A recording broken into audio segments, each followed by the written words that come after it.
I remember the sound of rain that night more than anything else. Not heavy rain, not the kind that pounds against glass and demands your attention, but the soft, persistent kind that whispers against windows like fingers tapping out secrets in the dark. It was past midnight, and the kitchen sat in shadows, lit only by the amber glow from the streetlight filtering through our gauze curtains. I had been sitting there for nearly an hour, nursing the same glass of whiskey, watching the amber liquid catch what little light there was. My shirt sleeves were rolled up to my elbows, my tie long since discarded somewhere upstairs. The house around me breathed with the quiet rhythm of sleep. Evelyn had gone to bed hours ago, and Noah's room had been silent since 10.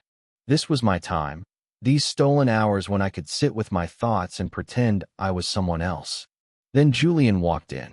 I heard his footsteps before I saw him, that familiar unhurried pace I remembered from when we were 17. He moved through my kitchen like he belonged there, like the 20 years since high school had been nothing more than a long weekend away. He took the chair across from me without asking, the same chair where Evelyn usually sat for our morning coffee, where Noah did his homework on school nights.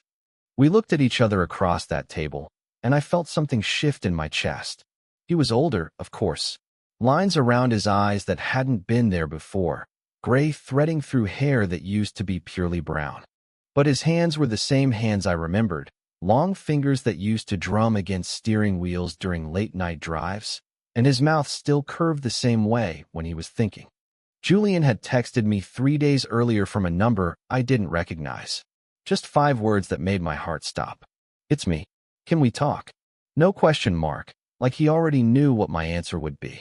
I had stared at that message for 10 minutes before typing back a simple yes. And here we were, sitting in my kitchen like conspirators. He reached across the table and touched the rim of my glass, not taking it, just acknowledging its presence. He told me he was back to settle his mother's estate, that he would be staying at the old farmhouse for a few weeks. His voice was exactly as I remembered it, low and careful, the way he used to speak when we were alone together in his car or walking by the lake. But there was something different now, something heavier. When he looked at me, really looked at me, I felt exposed in a way I hadn't felt in decades. Like he could see through all the layers I had built up, the husband, the father, the man who coached Little League and attended PTA meetings and never stayed out past 10 o'clock. The conversation drifted between safe topics at first. His work, my work, the way the town had changed, the way it had stayed exactly the same. But underneath every word was the weight of everything we weren't saying, everything we had never said. Then Julian leaned forward, his elbows on the table, his face suddenly serious in the dim light. He said I was the only one who knew, his voice barely above a whisper. The only one who really knew him, he meant. The only one who remembered who he had been before he learned to hide it, before we both learned to hide it. I opened my mouth to respond, to say something that would keep us in safe territory, but before I could form the words, Julian was leaning across the table. His hand found the back of my neck, fingers cool against my skin, and he kissed me. It wasn't sudden, even though it happened quickly. It felt inevitable, like something that had been building for 20 years, like gravity finally winning a long battle. His lips were soft and tasted faintly of the coffee he must have been drinking earlier. The kiss was slow, deliberate, full of all the years we had spent apart and all the nights I had lain awake wondering what might have happened if we had been braver when we were young. When he pulled away, I couldn't breathe properly. The kitchen felt smaller, the air thicker. The rain continued its gentle percussion against the window, and somewhere in the distance, a car passed on the street outside. Normal sounds in a moment that felt anything but normal. Neither of us spoke. Julian's hand was still on my neck, thumb brushing against my jawline, and I realized I was trembling. Not from cold, not from fear exactly, but from the sudden understanding that everything in my carefully constructed life had just shifted on its axis. Then we heard it, a soft creak from upstairs, the familiar sound of someone getting up for a glass of water or a trip to the bathroom. Evelyn, probably, or maybe Noah. The sound came down through the ceiling like a reminder, like a voice calling us back to reality. Julian's hand fell away from my face. The spell broke, but not completely. We sat there in the aftermath, looking at each other across the table, and I knew that nothing would ever be the same. Julian left that night without another word. I heard the front door close softly behind him, heard his car start in the driveway, heard the sound fade into the distance until there was nothing left but the rain and my own heartbeat.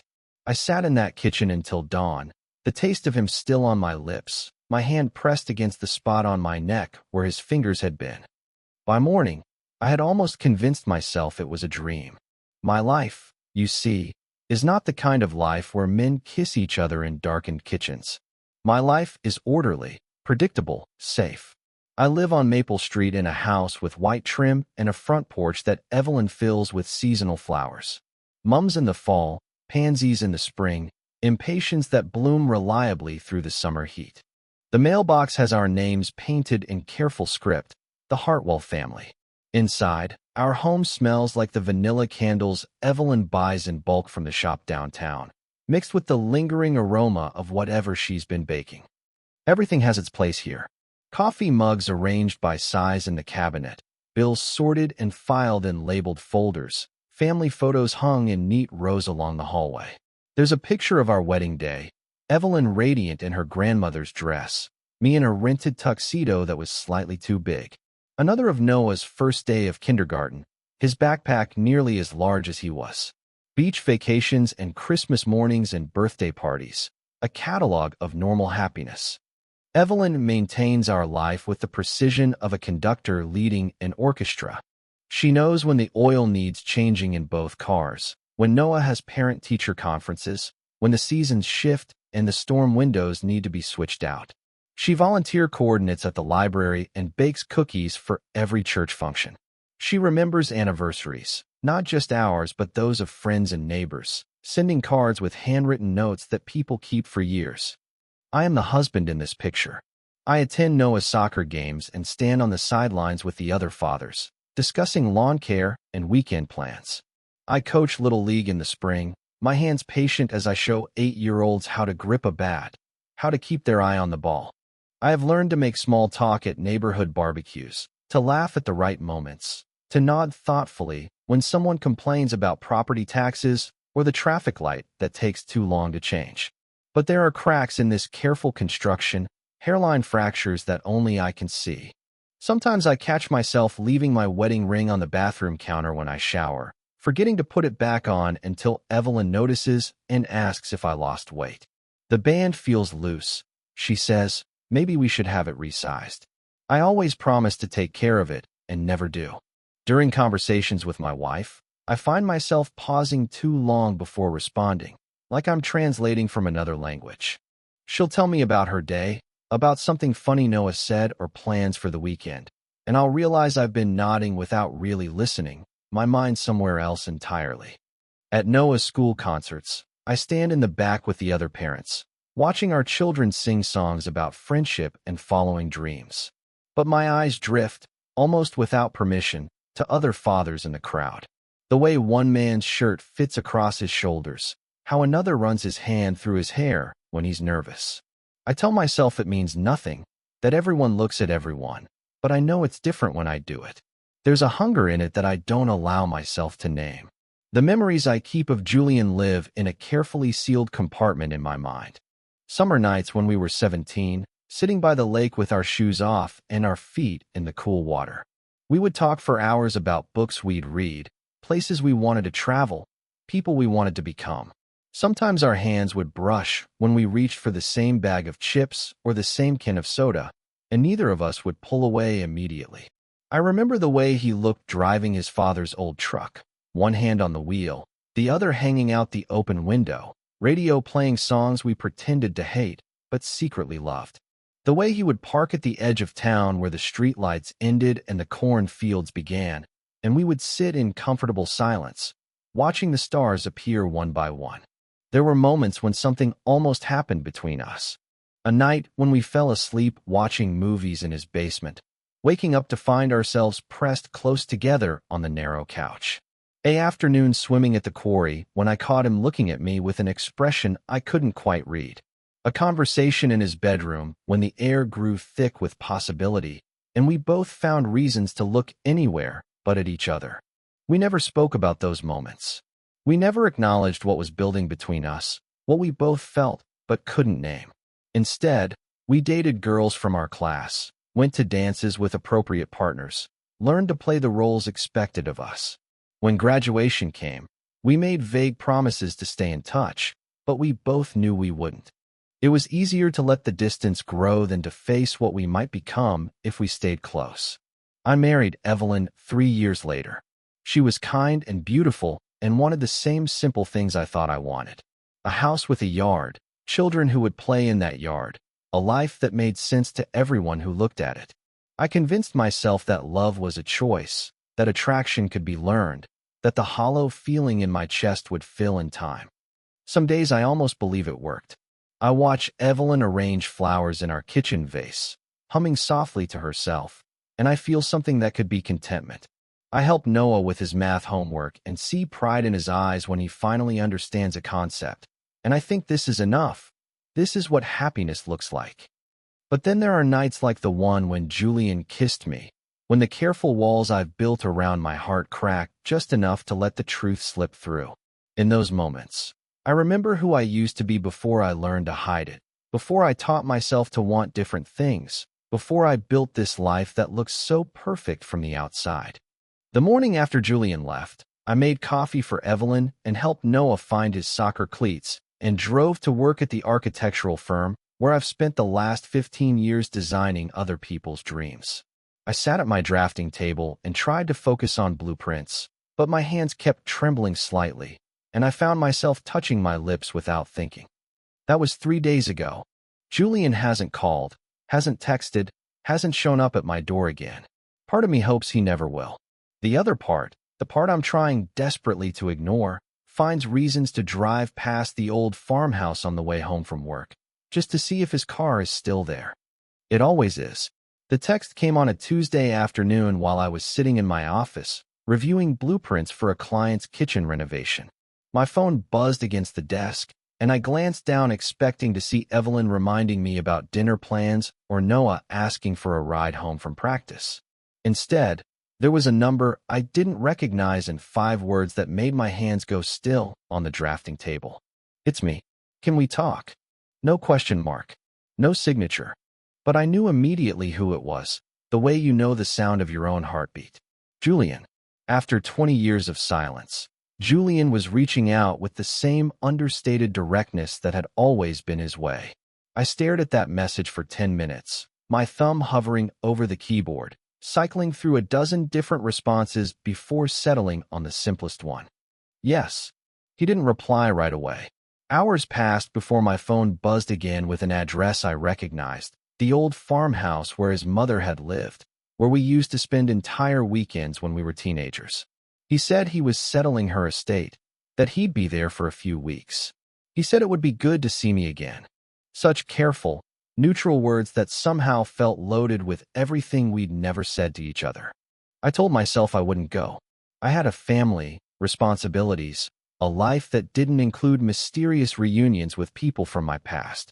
But I found myself thinking about him constantly over the next few days, wondering what he looked like now, what those years away had done to him, whether he still drummed his fingers when he was nervous or still laughed too loud at his own jokes. The wondering became unbearable. I was at the grocery store the following Saturday, pushing a cart through the produce section and checking items off Evelyn's carefully written list when I saw him. He was standing by the apples, holding one up to the light as if checking for flaws, and for a moment I forgot how to breathe.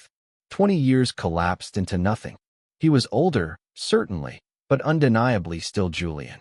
Leaner than he'd been in high school, with lines around his eyes that spoke of years spent squinting into unfamiliar suns. His hair was shorter now, threaded with gray at the temples, but it still fell across his forehead the way it always had. He looked up and saw me watching him. That familiar curve appeared at the corner of his mouth. Not quite a smile, but something close to it. Something that said he'd been hoping we'd run into each other, but hadn't wanted to admit it. We approached each other slowly, like people relearning how to walk. The grocery store continued around us, other shoppers pushing their carts past us, the overhead speakers playing the same bland music they'd been playing for decades. but it felt like we were standing in a bubble separate from all of it. He said my name the way he always had, with a slight emphasis on the second syllable that no one else had ever quite managed. I said his back, and we stood there grinning at each other like teenagers who'd just shared a secret. The conversation started carefully. Safe territory. How long had he been back in town? What had brought him home? The usual pleasantries people exchange when they're testing the waters, seeing how much has changed, how much has stayed the same. He told me about his mother's passing, how he'd been traveling for work and couldn't make it back in time for the funeral. There was guilt in his voice when he said it, the kind that settles deep and doesn't easily shake loose. I found myself studying his hands as he talked, the way they moved when he was explaining something, the way they'd always moved.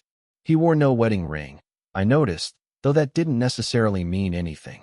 I didn't ask about his personal life, and he didn't ask about mine, though his eyes lingered on the gold band on my left hand. We talked about the town, how it had changed, and how it had stubbornly remained exactly the same. The new shopping center out by the highway, the old movie theater that had finally closed, the diner where we used to order coffee and pie after football games. Neutral ground, memories we could share without getting too close to the dangerous ones. But underneath the safe conversation, there was something else happening. The way he looked at me when he thought I wasn't paying attention. The way I found myself leaning closer when he spoke, drawn by the familiar cadence of his voice.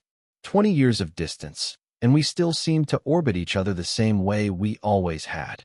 When we'd exhausted the safe topics, Julian glanced around the store as if suddenly remembering where we were. He said he should let me get back to my shopping, that Evelyn was probably wondering where I was. The fact that he remembered her name, that he'd been keeping track of my life from whatever distance he'd maintained, shouldn't have surprised me, but somehow did. Then, just as I was preparing to say goodbye, to let him disappear back into whatever life he'd built away from here, he mentioned the farmhouse. How overwhelming it was, going through his mother's things alone. How much stuff she'd accumulated over the years, how he didn't even know where to start. He said it casually, almost as an afterthought, but I heard the invitation underneath.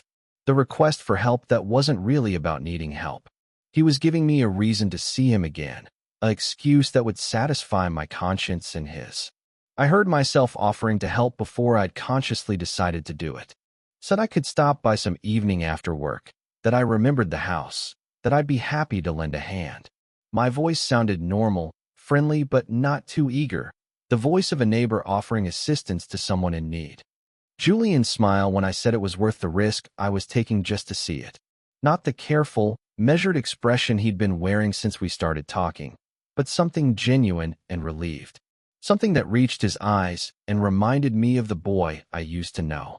He said that would be great, that he'd appreciate the company as much as the help. Said he was usually there in the evenings, working through boxes and trying to make sense of a lifetime's worth of possessions. Said I should come by whenever I could, that he'd leave the porch light on. We parted ways in the parking lot, him heading toward a dusty sedan I didn't recognize, me toward the family SUV that Evelyn had insisted we needed when Noah started playing sports. I sat in my car for a long time after he drove away, the grocery bags growing warm in the back seat, trying to understand what I'd just committed myself to. I knew I should go home and forget about Julian, forget about the farmhouse and the boxes that needed sorting. I should focus on my family, my real life, the responsibilities I'd built for myself over the past 20 years. But I also knew that I wouldn't be able to stop thinking about him, about the way he'd looked at me in that store, about the possibility that maybe, after all these years, we might finally have a chance to finish conversations we'd started as teenagers. The porch light, I thought as I finally started the car and headed home. He'd said he'd leave the porch light on, like he was already certain I'd come. Like he knew me well enough to know that curiosity and longing would eventually overcome common sense. He was probably right. The first time I drove out to the farmhouse, I told Evelyn I was helping an old friend clean out his mother's place. Not entirely a lie, but not entirely the truth either. The kind of careful omission I was becoming skilled at. She nodded absently while folding laundry, said it was nice of me to help, that she hoped I wouldn't be too late getting home. I expected guilt to follow me down the familiar country road, but instead I felt something I hadn't experienced in years: anticipation. The farmhouse sat at the end of a gravel drive, exactly as I remembered it from our teenage years, though the paint was more weathered now and the garden more overgrown. Julian's car was parked beside the front porch, and true to his word, the porch light was on despite the lingering daylight. He answered the door in jeans and an old gray sweater with holes in the elbows, looking more like the boy I remembered than the careful man I'd encountered at the grocery store. His hair was disheveled, and there was dust on his hands from whatever he'd been sorting through. When he smiled at me, something in my chest loosened for the first time in decades. The house smelled like old wood and lavender sachets, the same way it had when his mother was alive. Julian led me through rooms that hadn't changed much, past furniture covered in sheets and walls lined with photographs spanning decades. His mother had been a keeper of things, apparently. Every surface held some remnant of a life fully lived: ceramic figurines, stacks of National Geographic magazines, coffee cups turned into planters for dying houseplants. In the spare bedroom that had been converted into a storage room, boxes were stacked nearly to the ceiling. Julian gestured helplessly at the overwhelming collection. He said he'd been working through them for days and had barely made a dent. Some contained practical things like old tax returns and medical records, but others held treasures: photograph albums, handwritten letters, recipe cards stained with decades of use. We worked side by side, developing an easy rhythm. I would hand him items from the boxes while he decided what to keep, what to donate, what could finally be thrown away. It felt natural, the way we moved around each other, the comfortable silences punctuated by small discoveries that made one of us laugh or sigh. Then I found the shoebox. It was tucked beneath a layer of old Christmas decorations, unmarked but somehow familiar. When I lifted the lid, I found myself looking at us. Dozens of photographs from our senior year, pictures I'd forgotten existed. Julian and me at the lake, squinting into the summer sun. Julian and me in his truck, his arms stretched across the back of the bench seat. Julian and me at graduation, caps tilted at ridiculous angles, grinning like we'd just gotten away with something. I held up one of the photos, a shot of us sitting on the dock at sunset, our feet dangling in the water. We looked so young, so unguarded, like we believed the whole world was spread out in front of us waiting to be explored. Julian looked over my shoulder at the image, and I felt his breath catch. He said his mother must have taken most of them, that she'd always been fond of me, always asked about me even years after I'd stopped coming around. There was something in his voice when he said it, a wistfulness that made me understand this wasn't the first time he'd looked through these pictures since coming home. Underneath the photographs, I found a cassette tape with our names written on the label in Julian's careful handwriting. He laughed when he saw it, said he'd made it during our last summer together, a compilation of songs we'd played over and over in his truck. The Beatles, the Eagles, some folk singers whose names I'd forgotten, but whose voices I could still hear if I closed my eyes. We spent the next hour going through the rest of the box, finding ticket stubs from movies we'd seen together, a dried corsage from junior prom that Julian had saved for reasons he couldn't explain, even a torn corner of a paper placemat from the diner where we used to order coffee and split pieces of apple pie. Artifacts of a friendship that had meant more to both of us than we'd ever been able to say. As the evening wore on, our conversations began to drift away from the immediate task of sorting through boxes. Julian told me about the years he'd spent traveling, working for an international consulting firm that had taken him to places I'd only seen in magazines. Bangkok, Sao Paulo, Prague, cities where he could disappear into crowds of strangers and reinvent himself as often as he pleased. He spoke carefully at first, but as the light outside faded and we opened a bottle of wine he'd found in his mother's kitchen, his words became more honest. He told me about relationships that had never quite worked, men and women he'd cared for, but couldn't fully commit to because there was always something holding him back. Some fear of being truly known, some conviction that he wasn't meant for the kind of settled happiness other people seemed to find so easily. He talked about cities where being different was easier, where men could walk down the street holding hands without causing a stir, where love came in all configurations and no one felt the need to apologize for who they were. But he also spoke about the loneliness of those places, how freedom without roots could sometimes feel like floating in empty space. I found myself sharing things I'd never told anyone. The way I sometimes felt like I was watching my own life from the outside, playing a role I'd never fully auditioned for. The dreams I'd given up, the person I might have been if I'd been braver or lived in a different time. The way I sometimes caught myself staring at other men and had to look away before anyone noticed. Julian listened without judgment, nodding at the right moments, asking questions that showed he understood exactly what I meant. In the soft light of his mother's kitchen, with the evening settling around us like a familiar blanket, I felt more myself than I had in years. When I finally left that night, I realized I was driving differently. My hands were relaxed on the steering wheel, my shoulders loose in a way they hadn't been in months. I caught myself humming one of the songs from our old cassette, a melody I hadn't thought about in decades suddenly as clear as if I'd heard it yesterday. At home, Evelyn was already asleep. I undressed quietly in the dark bathroom, catching a glimpse of myself in the mirror and noticing something different in my reflection. Not younger exactly, but more awake. Like someone had turned up the brightness on a television that had been running on dim settings for years. The second time I went to the farmhouse, I didn't mention it to Evelyn at all. I simply said I had some errands to run after work and would be home for dinner. Another small lie, another crack in the foundation of our carefully constructed life. This time Julian had music playing when I arrived, something soft and acoustic that drifted out through the open windows. I found him in the backyard, hanging his mother's quilts on the clothesline to air them out.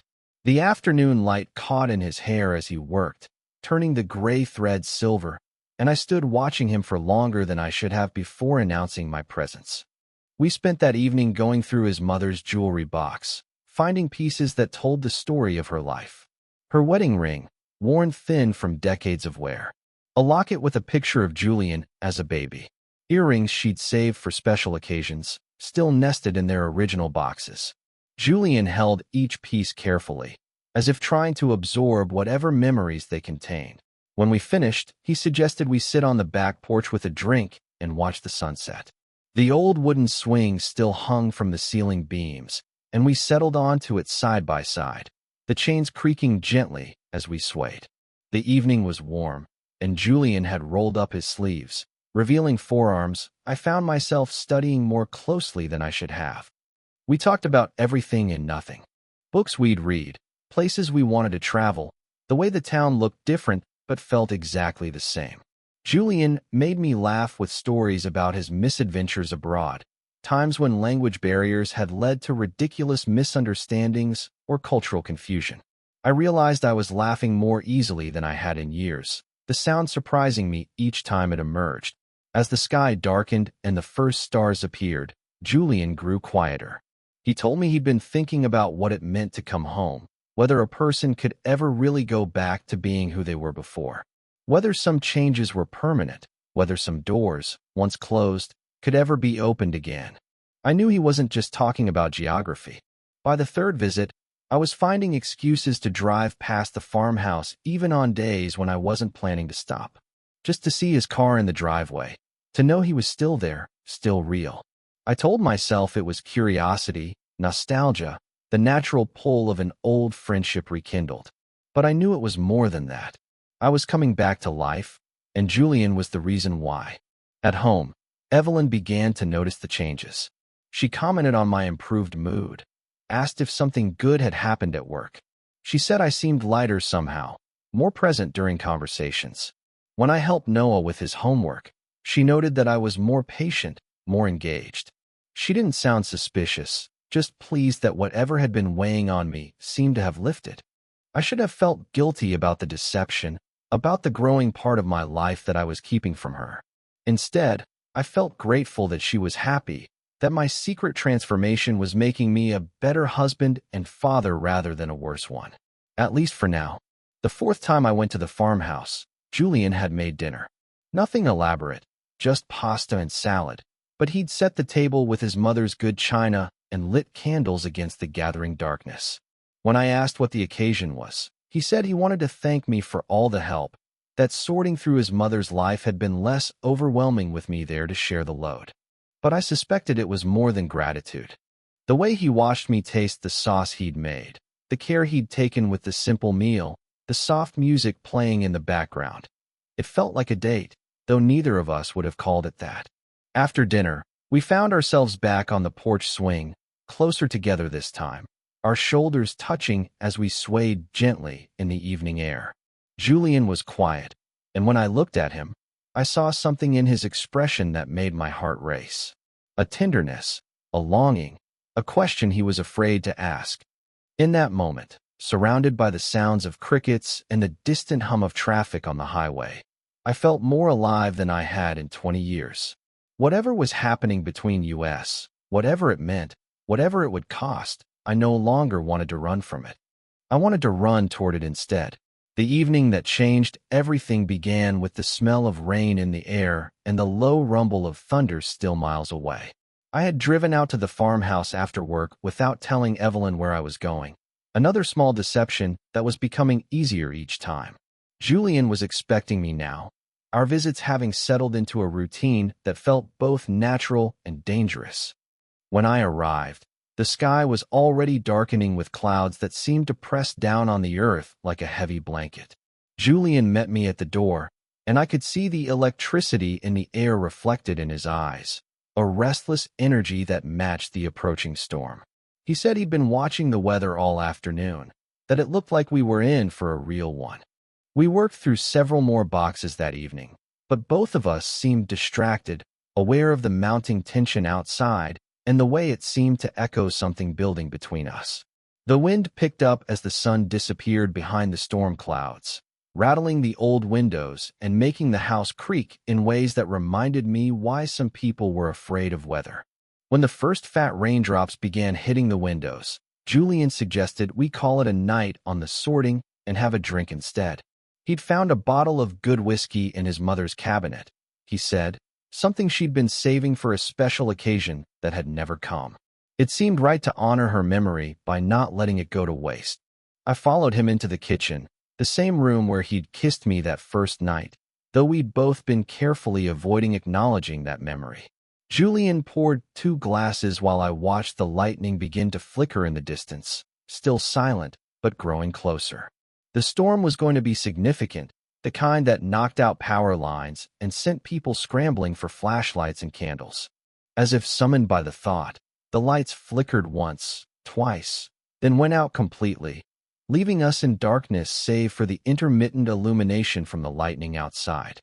Julian laughed, a sound that seemed too loud in the sudden quiet, and began feeling around in drawers for candles.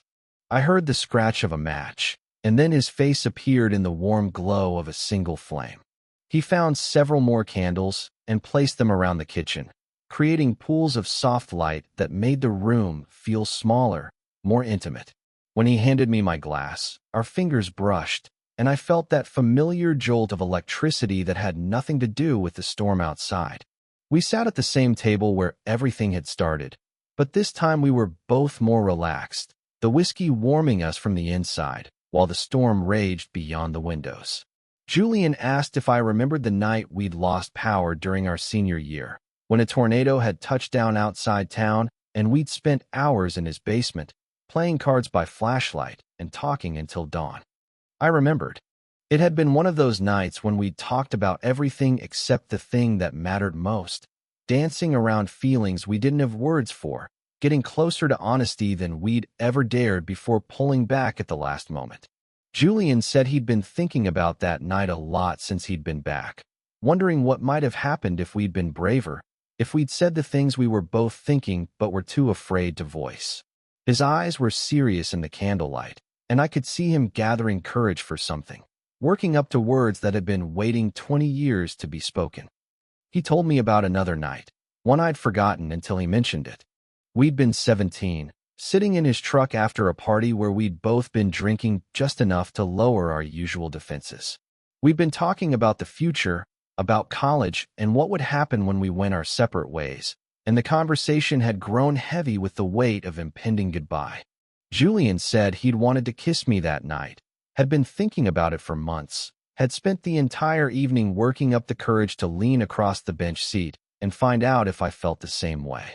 We'd been sitting so close our knees were touching, and when I turned to look at him, he said he'd seen something in my eyes that made him think maybe, just maybe, I was hoping for the same thing. But then a car had driven past, headlights sweeping across us, and the moment had broken like a bubble. We'd both pulled back, started talking about safer things, and the opportunity had passed. Julian said he'd regretted that moment of cowardice for the next 20 years, wondered what might have changed if he'd been brave enough to follow through. I remembered that night now, the way my heart had been pounding, the way I'd been hoping he would do exactly what he'd been too afraid to do. I told him I'd been waiting for him to kiss me, that I'd been disappointed when he didn't, though I'd been just as scared as he was about what it might mean. We sat in silence for a moment, absorbing the weight of that mutual confession. Outside, the storm was reaching its peak, rain lashing against the windows and wind howling around the corners of the old house. The candles flickered with each gust, creating dancing shadows on the walls. Julian reached across the table and covered my hand with his. His skin was warm and slightly rough, calloused from years of work I knew nothing about. He said he'd thought about me constantly over the years, wondered where I was, what I was doing, whether I was happy. He said he'd started a dozen letters he'd never sent, picked up the phone to call me more times than he could count before hanging up before it could ring. His thumb traced across my knuckles as he spoke, and I found myself mesmerized by the simple contact, by the way such a small touch could make my entire body feel electric. He said he'd never been able to fully commit to anyone else because there was always a part of him that belonged to me, to the boy I'd been, to the possibility of what we might have become together. Then he said the words that broke everything open. He told me I was the only one who knew him, really knew him. The only person who'd ever seen past all the masks and careful constructions to the truth underneath. His voice was barely above a whisper when he said it, but it carried the weight of years of loneliness, of pretending to be someone he wasn't, of searching for connection in all the wrong places. The storm chose that moment to unleash its full fury, lightning illuminating the kitchen in stark white flashes followed immediately by thunder that shook the house to its foundations. In the strobing light, Julian's face looked young and vulnerable, stripped of all the careful defenses he'd built over the years. I opened my mouth to respond, to say something that would acknowledge what he'd just confessed, but before I could form the words, Julian was rising from his chair. He moved around the table slowly, deliberately, giving me time to stop him if I wanted to. But I didn't want to. I couldn't have moved if the house had been falling down around us. When he reached me, he placed one hand on the back of my chair and the other on my neck, fingers cool against skin that felt like it was burning. For a heartbeat, we just looked at each other, 20 years of unspoken longing hanging in the air between us like a physical thing. Then he leaned down and kissed me. It wasn't the desperate, hurried kiss I might have expected after so many years of waiting. Instead, it was slow and deliberate, full of reverence and barely contained hunger. His lips were soft and tasted of whiskey and promises, and when I felt his tongue brush against mine, something inside me that had been tightly wounded for decades finally came undone. I couldn't breathe properly. My heart was pounding so hard I was sure he could feel it, and my hands were shaking as they found their way to his waist, pulling him closer. The kiss deepened, 20 years of restraint breaking apart all at once, and I felt like I was drowning in the best possible way. When Julian finally pulled back, neither of us could speak. The storm continued to rage outside, but inside the kitchen, everything felt suspended, crystallized in amber. His hand was still on my neck, thumb brushing against my jawline, and I could see my own wonder reflected in his eyes. I realized I was trembling, not from cold or fear, but from the sudden understanding that everything in my carefully constructed life had just shifted on its axis. There would be no going back from this moment, no pretending it hadn't happened, no returning to the safe distance we'd maintained for so many years. Julian seemed to sense my thoughts. He stepped back slowly, his hand falling away from my neck, and I immediately missed the contact. He said he shouldn't have done that he'd had no right to complicate my life, but that he needed to know what it would feel like just once. His voice was rough with emotion, and I could see regret already beginning to creep into his expression.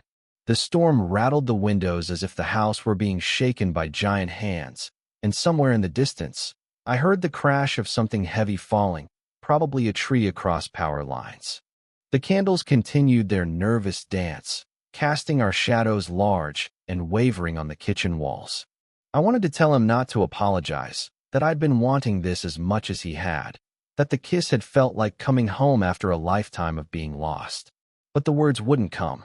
My throat felt tight, and my mind was reeling with the implications of what had just happened, what it meant for my marriage, my family, the life I'd built on foundations that suddenly felt as unstable as the storm-shaken house around us. Julian seemed to understand my silence. He said he should let me go, that I probably needed time to think. Neither of us spoke again as I gathered my keys and jacket, as he walked me to the door, as I stepped out into the driving rain and ran to my car. I sat in the driveway for several minutes, rain drumming on the roof, watching the farmhouse through the downpour. Julian's silhouette was visible in the kitchen window, standing motionless by the table where everything had changed.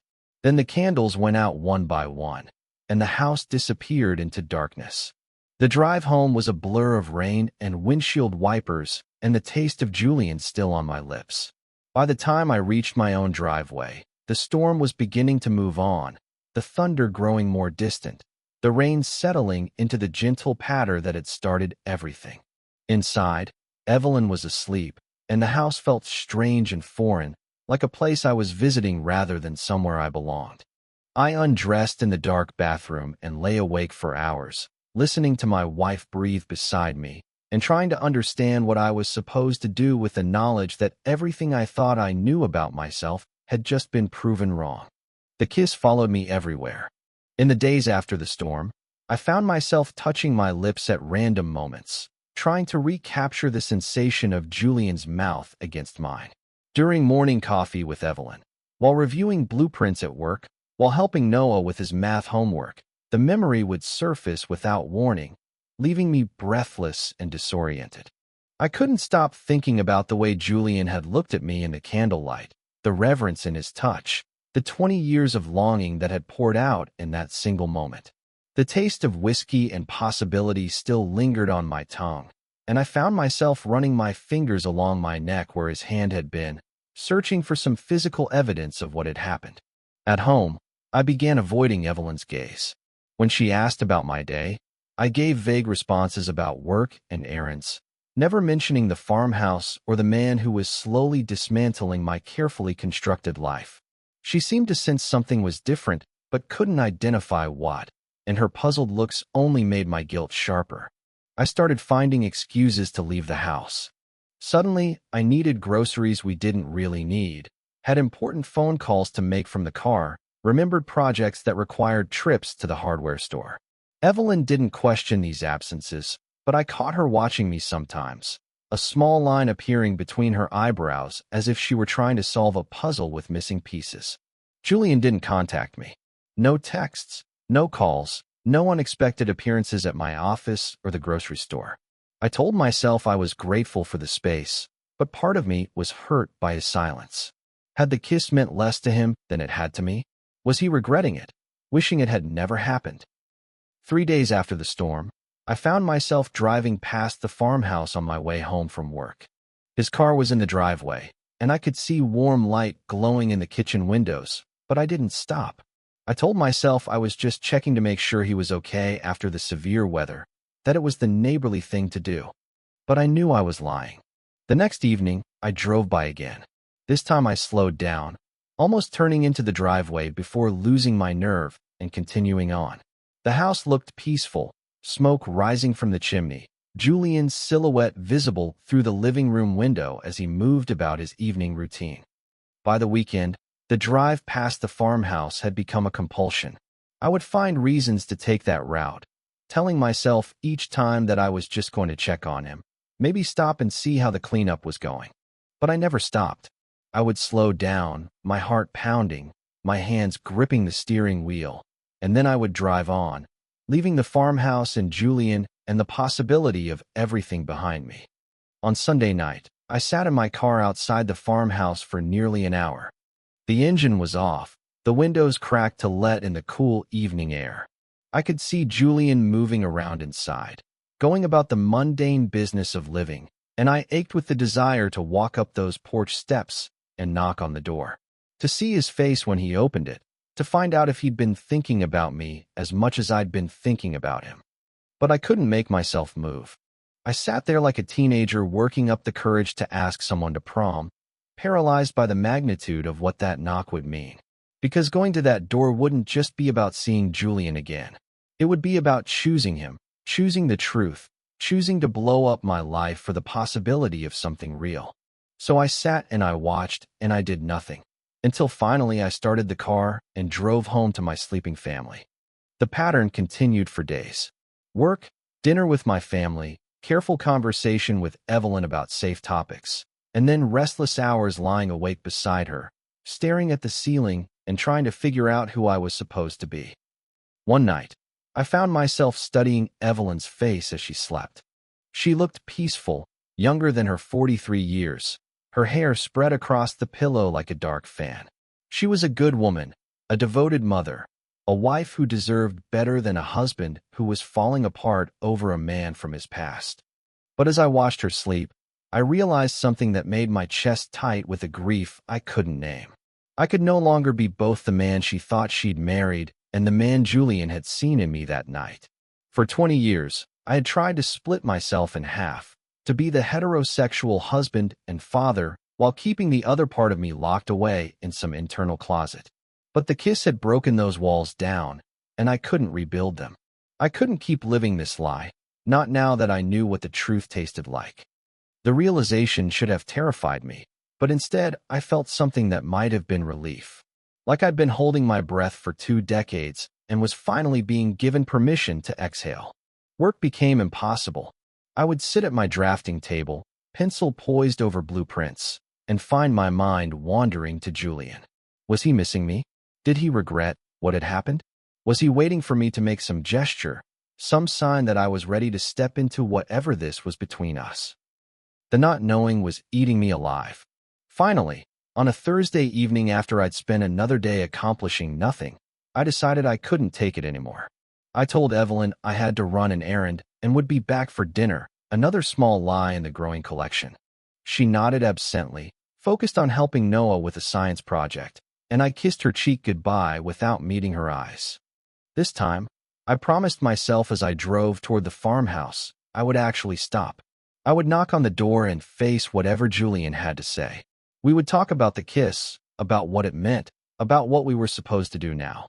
We were both adults, both intelligent enough to figure out how to handle whatever this was between us. But when I turned into the driveway, I saw something that made my blood turn to ice. Julian's car was loaded with boxes.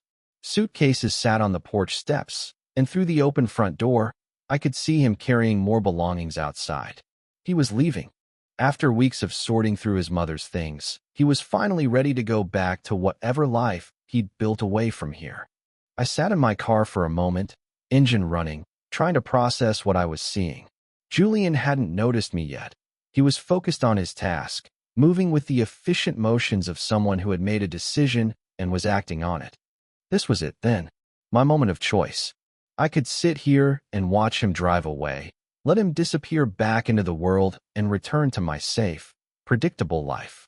I could go home to Evelyn and Noah and pretend that these past few weeks had been nothing more than a midlife crisis, a temporary lapse in judgment brought on by nostalgia and too much whiskey. Or I could get out of the car and walk up those porch steps and tell him not to go. Julian looked up then and saw me sitting there.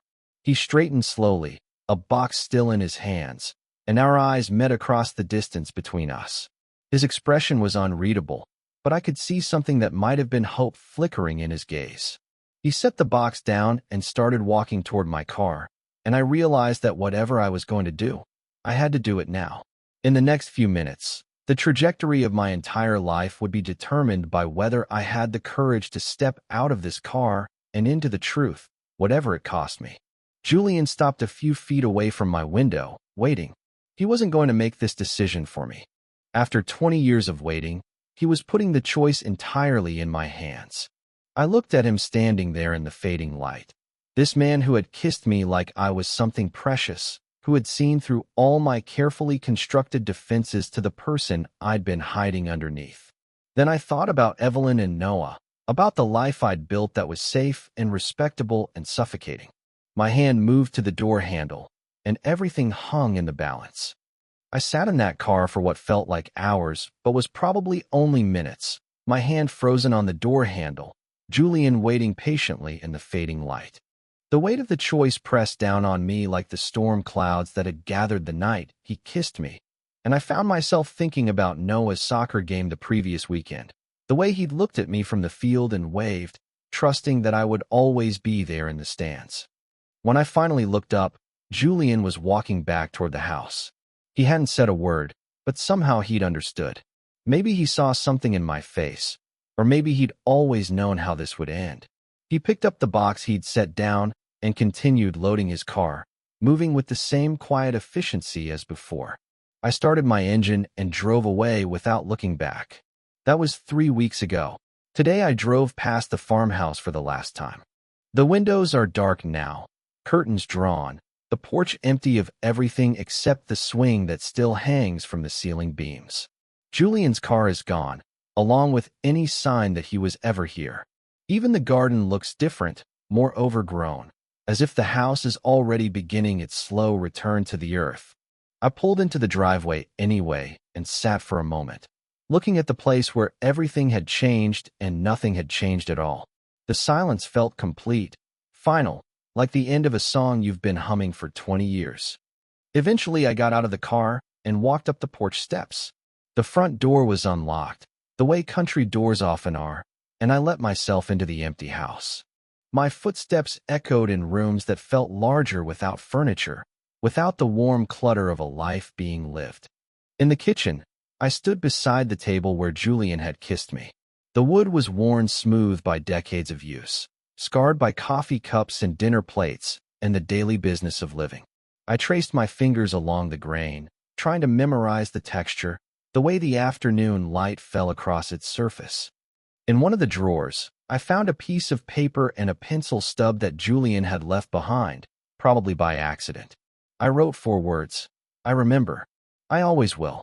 Not a love letter, not a confession, just a simple acknowledgement of what had happened here, what it had meant, what it would continue to mean even after the house stood empty and the grass grew tall around the foundation. I folded the note and left it in the drawer where someday, maybe, someone would find it and wonder what story it was trying to tell. The drive home felt different this time. Final. I wasn't running away from anything anymore, wasn't driving toward a possibility that would never materialize. I was simply going home to the life I had chosen, the responsibilities I couldn't abandon, the people who depended on me to be the man they needed me to be. But I was also going home as someone different than I'd been before Julian returned.